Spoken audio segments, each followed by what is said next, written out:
To start off with, you're not saying anything, you're just getting him into that position. Yes, good boy. Down. Down. Good boy. Good girl, woohoo! Alright, never mind. Hey, good job, sweetie. Good job. You're doing so good.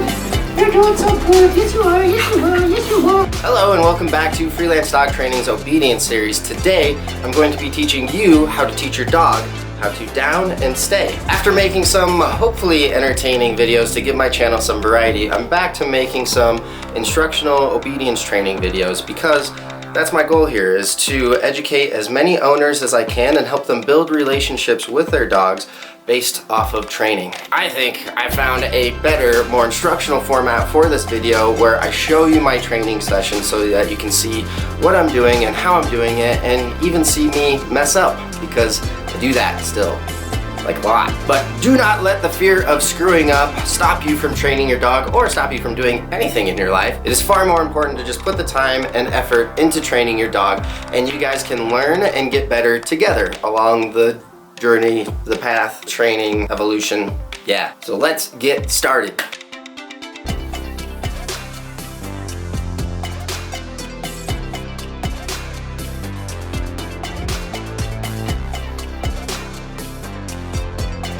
Our first phase of training is going to be luring your dog into the down position from the sit position. Luring is putting a treat up to your dog's nose and moving it to manipulate them into a certain position. Do not lure too fast. To keep your dog engaged, move the treat as they move, so try to keep it as close to their nose as possible while still moving towards your end goal. You don't need to wait until they get into the full final position to reward them. You can reward approximations. And you can just reward for effort to keep them motivated and just approximate all the way to the end goal of them putting their front elbows on the ground. Different dogs respond differently to different lures, so you might have to play with it to find how your dog gets best lured into that position. Then when they start gaining competency, speed up the lure. Your end goal is to have a hand command where you just point down to get your dog into the down position. So then you make gradual approximations towards that. After you're luring fast and you're graduating to standing up, be aware of how far your hand is off the ground after you stop that lure. So gradually stop further and further away from the ground.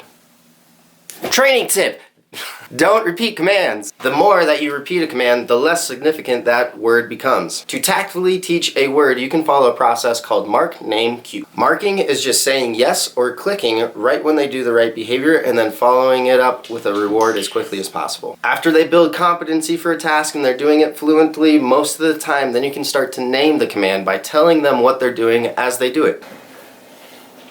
Down. Lastly, you cue the dog. You tell them what to do and then they follow through with it. Down, and then assisting right away after it. Good boy. Down. Good. Down. Good. Yes.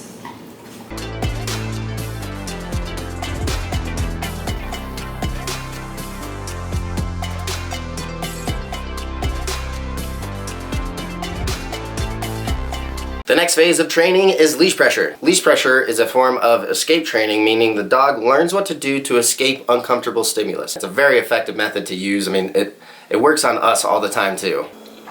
I'm escaping hunger. Had to escape being uncomfortable. I escaped my alarm. Thanks. Oh, your breast stinks, bro.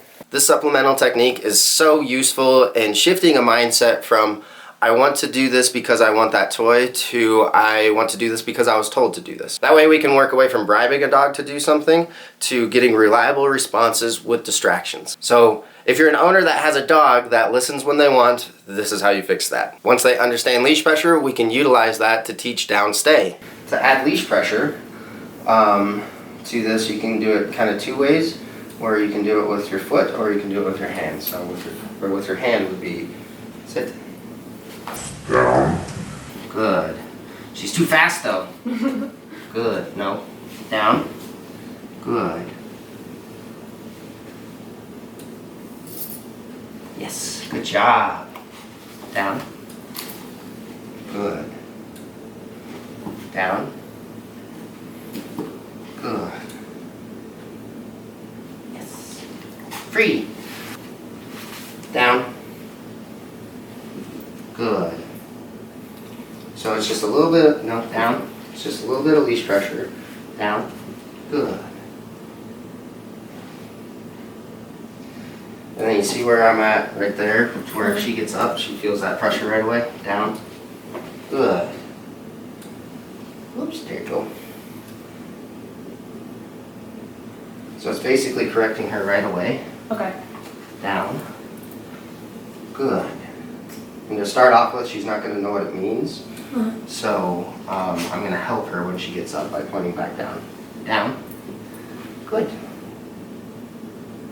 Free! Woohoo! Stay. Good girl. I also don't want there to be any pressure if she's actually in the position.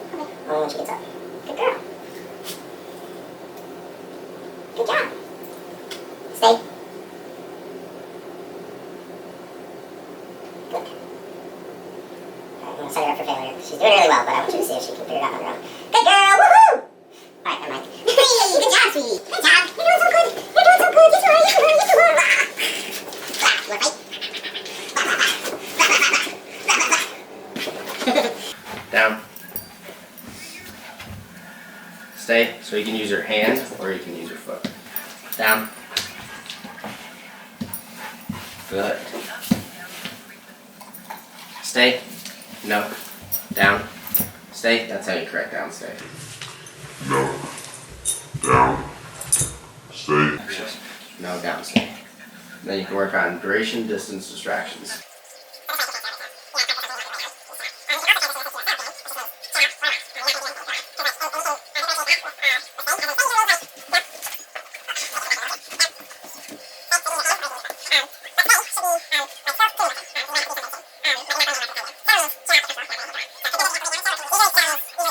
And then this is how you would correct distance. So we've done duration there, right? Yeah. So then next is distance. Good job, bud. Stay. Good boy.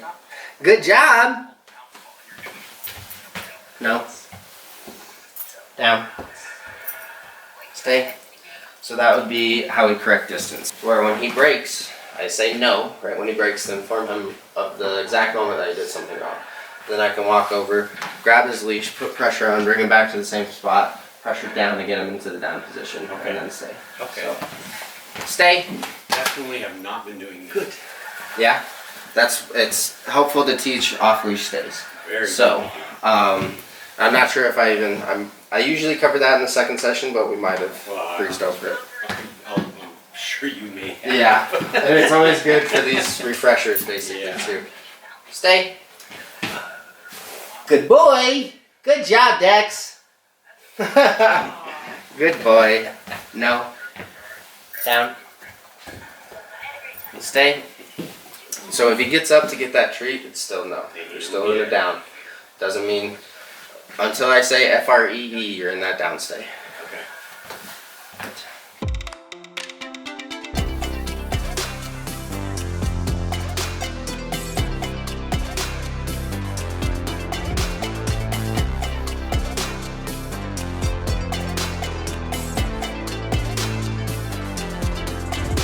What phase? I don't know. I haven't been counting phases. Next phase of training is going to be avoidance training. Avoidance means I'm separating the verbal cue from the other physical cues that get the dog into the position. So say down, and a second later, follow it up with leash pressure. Down. Good. Your dog will begin to learn that the word down precedes downward leash pressure, and it will predict to get into that position before that pressure comes. Start off by separating those two by 1 second, then 2 seconds, then 3 seconds. And at that 3-second mark, your dog should have the time to be able to hear the command, process it, and perform the action before that leash pressure comes. Down. Good. Down. Good.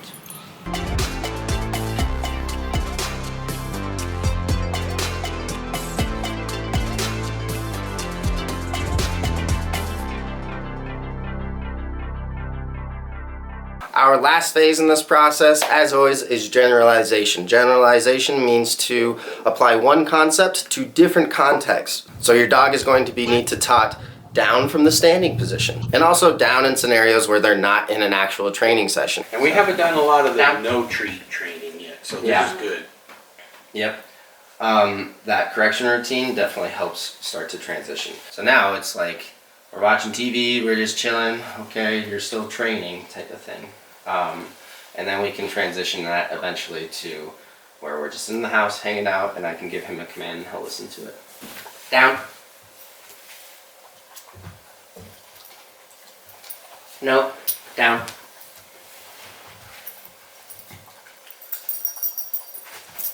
No, down. Good. No, down. Stay. Good boy. So I hope that this video was informational to you and you have a better idea of how to systematically train your dog, as well as knowing some concepts in dog training and how your dog learns. If you do find this format more helpful, let me know. Leave a comment down yonder.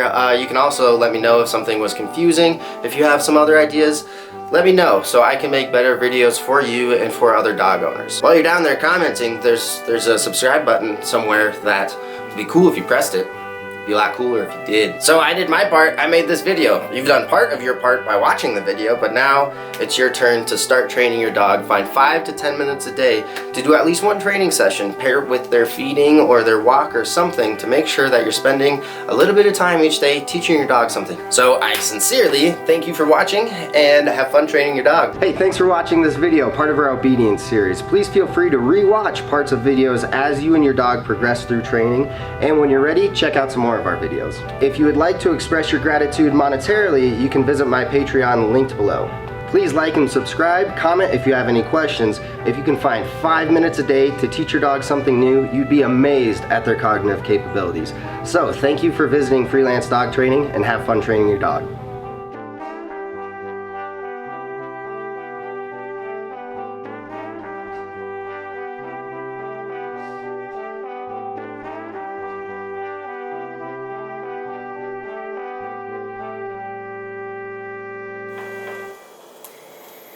I'm escaping sadness.